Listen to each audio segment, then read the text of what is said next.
Avengers doomsday में Kang फिर से रिटर्न करने वाला है और मूवी में हमें कैंग का एक मेजर रोल देखने को मिलेगा क्योंकि कैंग ने ही क्रिएट किया है डॉक्टर डूम को एमसीयू में। और साथ ही में मैं आपको कैंग से रिलेटेड एक ऐसी थ्योरी के बारे में बताऊंगा जिससे हमें कैंग सीक्रेट वॉर्स के बाद म्यूटेंट सागा में भी देखने को मिल सकता है और आप इस थ्योरी को सुन के शॉक हो जाओगे। तो वीडियो पर अगर पहली बार आए हो तो वीडियो को लाइक और चैनल को सब्सक्राइब कर दो। तो लाइक और शेयर ठोक दीजिए, महाकाल का लाइक और शेयर ठोक लीजिए, 5000 लौटे दिख जाना चाहिए। तो बिना टाइम वेस्ट किए मैं हूँ इजी और ये है दी ब्रेकडाउन डिकोडेड।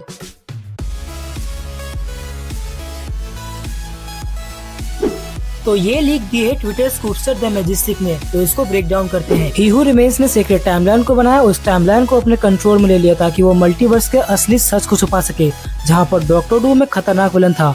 इसलिए ही हू रिमेन्स ने डॉक्टर डूम के लाइफ को रिराइट किया और इस रिराइटिंग की वजह से डॉक्टर डूम को टोनी स्टार्क बना दिया गया और सीक्रेट टाइमलाइन पे टोनी स्टार्क को डॉक्टर डूम के माइंड के साथ एक हीरो की लाइफ दी गई और इसी वजह से टोनी स्टार्क को हमेशा ये लगता था कि वो अपने पेरेंट्स के साथ में फिट नहीं बैठता है क्योंकि उसकी असली जिंदगी उससे चुरा ली गई है। और इस यूनिवर्स से ना होने की आवाज झलक है टोनी स्टार्क के डॉक्टर डूम होने की। और जो एंड गेम में टोनी और एवेंजर्स ने टाइम ट्रेवल किया था वो सब प्लान था ही हू रिमेन्स का। और लोकी सीजन 1 में टीवीए ने भी कहा था कि एवेंजर्स का टाइम ट्रेवल करना उनकी किस्मत में है और ही हू रिमेन्स ने एवेंजर्स को टाइम ट्रेवल इसलिए करने दिया क्योंकि उसे लोकी का वेरिएंट चाहिए था, यानी कि उसे 2012 वाला लोकी का वेरिएंट चाहिए था ताकि वो वहां से भागे और आगे चल के ही हू रिमेन्स की जगह ले और मल्टीवर्स को बनाए। ही हू रिमेन्स का असली पर्पस हमेशा शांति बनाए रखना या अपने वेरिएंट्स को आने देना नहीं है, बल्कि उसका असली गोल था वो फिर से मल्टीवर्सल वॉर को शुरू करे उन कैंग के वेरिएंट्स के खिलाफ जिन्होंने उसे धोखा दिया है। यानी ही हू रिमेन्स काउंसिल ऑफ कैंग के खिलाफ फिर से मल्टीवर्सल वॉर को शुरू करने वाला था। और जब एंड गेम में टोनी स्टार्क स्नैप की वजह से मारा गया तब ही हू रिमेन्स के हाथ से एक बहुत बड़ा कंट्रोल चला गया और लोकी में ही हू रिमेन्स के डेथ के बाद सारे रियलिटी के बैरियर्स ब्रेक हो गए और सारे डॉक्टर डूम के वेरिएंट्स फिर से एग्जिस्टेंस में आना शुरू हो गए। और उन सभी डॉक्टर डूम के वेरिएंट्स में एक डॉक्टर डूम का वेरिएंट वो था जिसने फाइट की थी कैंग के मल्टीवर्सल वॉर में। वो डूम मल्टीवर्सल वॉर हार गया था और ही हू रिमेन्स के मरने के बाद उस डूम की पिछले सारी मेमोरीज फिर से आ गई कि वो पिछला मल्टीवर्सल वॉर हार चुका है कैंग और उनके वेरिएंट से। जब डूम की सारी मेमोरीज आ गई तब डूम ही हू रिमेन्स से नफरत करने लगा कि ही हू रिमेन्स ने उसे पपेट की तरह यूज किया है और ह्यूमिलिएट किया है और इस ह्यूमिलिएशन की वजह से डॉक्टर डूम ही हू रिमेन्स से बदला लेगा और मल्टीवर्स को फिर से बनाएगा अपने तरीके से। और ये लीक एक्सप्लेन करती है कि डॉक्टर डूम एक वेरिएंट है टोनी स्टार्क का, बिना हमारे 616 के टोनी स्टार्क के एंडिंग और उसके स्नैप को खराब किए हुए, पर फिर भी ये लीक टोनी स्टार्क और डॉक्टर डूम के कनेक्शन को अच्छे से जोड़ती है। यानी कि जो एवेंजर्स डूम्सडे में हमें डॉक्टर डूम देखने को मिलेगा वो कंप्लीट डिफरेंट पर्सन होगा हमारे 616 के टोनी स्टार्क से, क्योंकि ये डॉक्टर डूम एक वेरिएंट है टोनी स्टार्क का। तो ये दोनों पर्सन सेम हो सकते हैं, पर भले ही डूम और टोनी सेम दिखते हैं पर ये दोनों एक दूसरे से डिफरेंट पर्सन होंगे और ये बात सेंस भी बनाती है। और फैंटास्टिक फोर के पोस्ट क्रेडिट सीन में जब डॉक्टर डूम ढूंढ लेता है फ्रैंकलिन रिचर्ड्स को, तो यहाँ पर डॉक्टर डूम फ्रैंकलिन के पावर्स को चुराता नहीं है बल्कि डॉक्टर डूम उसे मैनिपुलेट करता है और यहाँ पर डूम उसे दिखाता है मल्टीवर्स का असली सच। डॉक्टर डूम का असली गोल ये होता है कि वो फ्रैंकलिन को कन्विंस करेगा कि वो दोनों मिलकर फिर से मल्टीवर्स को बना सकते हैं जो मल्टीवर्स पहले था, क्योंकि कैंग ने सीक्रेट टाइमलाइन को चेंज कर दिया है और ये टाइमलाइन अपने ओरिजिनल फॉर्म में नहीं है। अगर सीक्रेट टाइमलाइन अपने ओरिजिनल फॉर्म में होती तो इस टाइमलाइन पे हमें एवेंजर्स के साथ में एक्स-मैन, फैंटास्टिक फोर और शायद डॉक्टर डूम के कुछ वर्जन्स भी देखने को मिलते, पर ही हू रिमेन्स ने सीक्रेट टाइमलाइन को चेंज कर दिया है और इसी बात से डॉक्टर डूम गुस्सा होगा कैंग से और एवेंजर्स डूम्सडे में हमें इसी बात को लेकर कैंग और डॉक्टर डूम के बीच में राइवलरी दिखाई जाएगी।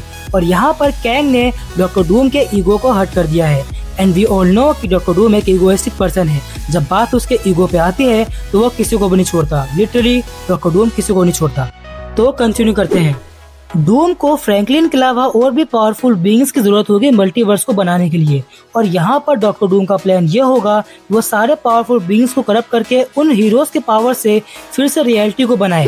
डूम्सडे में हमें डूम को इस तरह से दिखाया जाएगा कि वो पावरफुल हीरोज को मैनिपुलेट करके अपनी टीम में शामिल कर रहा है, लाइक फ्रैंकलिन रिचर्ड्स, वांडा और सेंट्री, ताकि डूम एक नए मल्टीवर्स को बनाए जिसका आर्किटेक्ट होगा खुद डूम।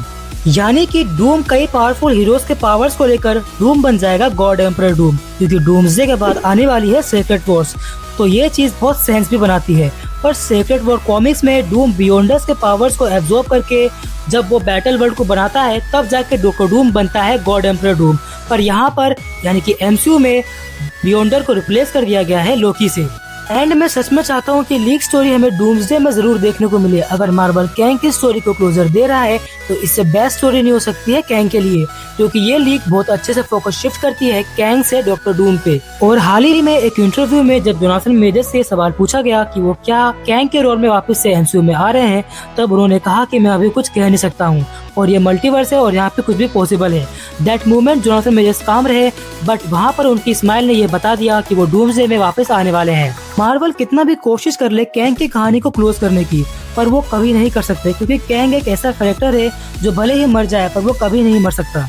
एंड लोकी सीजन 2 के एंडिंग में भले ही टीवीए ने ही हू रिमेन्स के आने के सभी रास्तों को बंद कर दिया था, पर ही हू रिमेन्स ने लोकी को वार्न किया था कि वो कितनी भी कोशिश कर ले वो उसके वेरिएंट्स को आने से नहीं रोक सकता, उसके वेरिएंट्स आते ही रहेंगे। और मार्वल को अभी कैंग की जरूरत है ताकि वो मल्टीवर्स सागा को क्लोज कर सके, क्योंकि कैंग ही एक ऐसा कैरेक्टर है जो Loki, Quantumania, Kang dynasty and secret wars को जोड़ता है एमसीयू के पर्सपेक्टिव से। और एवेंजर्स डूम्सडे में डूम कैंग को हरा देगा ताकि एमसीयू बैटल वर्ल्ड और सीक्रेट वॉर्स को सेट कर सके। बट यहाँ पर आता है सबसे बड़ा ट्विस्ट, क्योंकि मार्वल एवेंजर्स सीक्रेट वॉर्स के बाद मूव ऑन करेगा म्यूटेंट सागा पे, जहाँ पर मार्वल हेवीली फोकस करेगा एक्समैन की स्टोरीज पे। और म्यूटेंट सागा पे मेन विलन होंगे मिस्टर सिनिस्टर और अपोकलिप्स। और यहीं पर आती है कैंग की कभी ना मरने वाली थ्योरी। और अपोकलिप्स की स्टोरी डायरेक्टली जुड़ती है कैंग से। इस बात को समझते हैं कॉमिक्स के नजरिए से। जब 31st सेंचुरी में नथानियल रिचर्ड्स टाइम ट्रेवल करके टाइम में पीछे आता है तो वो रुकता है एंशिएंट इजिप्ट में, जहाँ पर उसे उसकी टेक्नोलॉजी की वजह से वहाँ के लोग उसे एक भगवान की तरह पूजने लगते हैं। और कैंग को यहाँ पर एक बच्चे की भी तलाश होती है जिसका नाम होता है सबनूर, जो आगे चल के फ्यूचर में बनता है अपोकलिप्स। और इस टाइमलाइन में नथानियल रिचर्ड रामाटूत बनकर इजिप्ट पर राज कर रहा होता है। और रामाटूत, कैंग और अपोकलिप्स की इस टाइमलाइन में बहुत बड़ी और लंबे टाइम तक राइवलरी चलती है। और इसी वजह से कैंग का एक वेरिएंट इस टाइमलाइन में स्टैब्लिश हो जाता है। और यही रीजन है कि मार्वल कॉमिक्स में कैंग के वेरिएंट्स हर टाइमलाइन में हैं, चाहे वो पास्ट, फ्यूचर या प्रेजेंट हो। कैंग ने अपनी छाप हर टाइमलाइन में छोड़ी है, इसलिए कैंग को हराया नहीं जा सकता। दैट्स व्हाई कैंग हमेशा आते रहेगा। अगर आप यहाँ तक पहुँच गए हो तो मेरी भी एक कैंग से रिलेटेड थ्योरी है, तो इसे भी जरूर सुन के जाना। एंड मेरी इस थ्योरी के अकॉर्डिंग शायद ही हू रिमेन्स ही बियॉन्डर है एमसीयू में। मैं एक्सप्लेन करता हूँ कैसे। ये थ्योरी मेरे माइंड में पिछले 1.5 साल से चल रही है। देखो, ये लीक के अकॉर्डिंग और हमने लोकी में भी देखा है कि ह्यू रिमेन्स को इस तरह से दिखाया गया है कि ह्यू रिमेन्स ने सेकंड टाइमलाइन को अपनी मर्जी और अपने हिसाब से बनाया है, राइट, जो कि सिमिलर पावर है बियॉन्डर की। और कॉमिक्स में भी बियॉन्डर के पास ये पावर होती है कि अपने मन के अकॉर्डिंग रियलिटी को चेंज कर सकता है और वो अपने हिसाब से एटम तक को भी बदल सकता है। और अभी कुछ लेटेस्ट लीक के अकॉर्डिंग कैंग और ह्यू रिमेन्स में डूम्सडे के साथ साथ सीक्रेट वॉर्स में भी देखने को मिलेंगे। तो शायद ह्यू रिमेन्स के पास ही बियॉन्डर्स की पावर्स है, क्योंकि कैंग डायनेस्टी के लीक ड्राफ्ट में भी एक बियॉन्डर कैंग के वेरिएंट को मेंशन किया गया था। तो शायद ह्यू रिमेन्स ही वो कैंग बियॉन्डर वेरिएंट हो जो हमें डूम्सडे और सीक्रेट वॉर्स में भी देखने को मिले। अगर सीक्रेट वॉर्स में हमें कैंग वापस से देखने को मिलता है तो शायद ये वो कैंग वेरिएंट हो सकता है जो हमने क्वांटममेनिया में देखा था, जो अपने मल्टीवर्सल कोर इंजन में गिर गया था। अगर डूम्सडे के बाद हमें सीक्रेट वॉर्स में कैंग वापस से देखने को मिलता है तो मेरी बियॉन्डर कैंग वाली थ्योरी सच होने वाली है। एंड आई होप ये सच हो। अभी के लिए वीडियो को इतना ही रखते हैं। अगर वीडियो अच्छी लगी हो तो वीडियो को लाइक कर दो, चैनल को सब्सक्राइब कर दो। This is the breakdown decoded, जहां पर मैं मार्वल से related news, leaks, theories, update, origin stories लाते रहता हूं। अगर आप भी एक मार्वल फैन हो तो मेक श्योर चैनल को सब्सक्राइब करके नोटिफिकेशन ऑन कर दो फॉर अपकमिंग वीडियोस। तो मैं आपको मिलता हूं अगले वीडियो में, तब तक के लिए स्टे डिकोडेड और टाटा।